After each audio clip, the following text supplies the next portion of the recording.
আমাৰ যিখিনি চৰাইদেউ আৰু শিৱসাগৰ জিলাৰ স্কুলৰ ছাত্ৰ-ছাত্ৰী আছে তেখেতসকলক আমি বিনামূলীয়া ইউনিফৰ্ম দিছিলোঁ।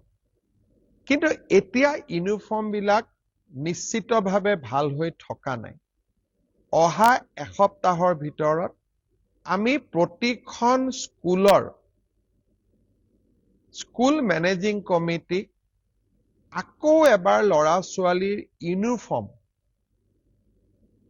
যাতে প্ৰস্তুত কৰিব পৰা যায় তাৰ বাবে আমি ইউনিফৰ্মৰ টকা আকৌ এবাৰ মুকলি কৰি দিম।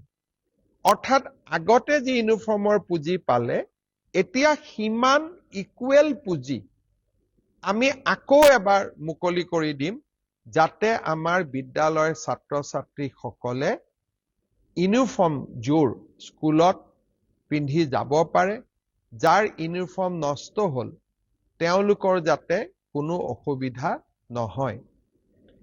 ইয়াৰ উপৰিও আমি সিদ্ধান্ত লৈছো যে অহা 1 তাৰিখৰ পৰা আমি বিদ্যালয়সমূহলৈকে পুনৰ এবাৰ বিনামূলীয়া পাঠ্যপুথি প্ৰেৰণৰ কাম আমি হাতত ল'ম।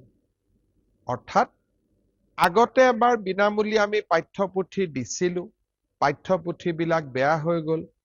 এতিয়া আমি আকৌ এবাৰ আমি পাঠ্যপুথি বিতৰণ কৰিম।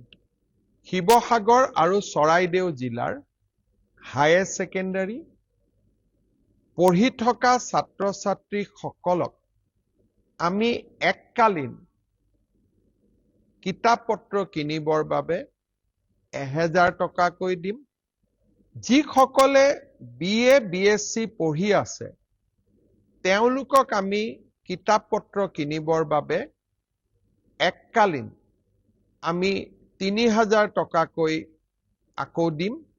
আৰু যিসকলে পোষ্ট গ্ৰেজুৱেট পঢ়ি আছে শিৱসাগৰ আৰু চৰাইদেউ জিলাৰ তেখেতসকলক আমি 5000 টকাকৈ কিতাপ কিনাৰ বাবে আমি আগবঢ়াম। আজি এটা আমি সিদ্ধান্ত লৈছো যে যাৰ মাৰ্কশ্বিট নোহোৱা হ'ল, যাৰ চাৰ্টিফিকেট নোহোৱা হ'ল তেওঁলোকে সেবা হায়াৰ ছেকেণ্ডাৰী কাউন্সিল বা বিশ্ববিদ্যালয়সমূহত ডুপ্লিকেট মাৰ্কশ্বিটৰ বাবে নিশ্চিতভাৱে আবেদন কৰিব।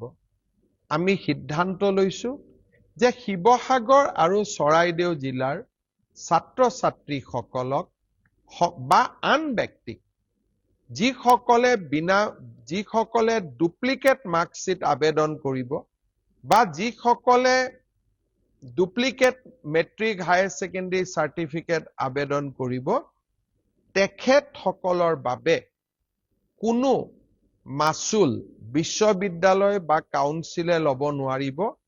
ই সম্পূৰ্ণ বিনামূলীয়াকৈ উপলব্ধ কৰাব লাগিব। এই সিদ্ধান্তও আজি চৰকাৰে গ্ৰহণ কৰিছে।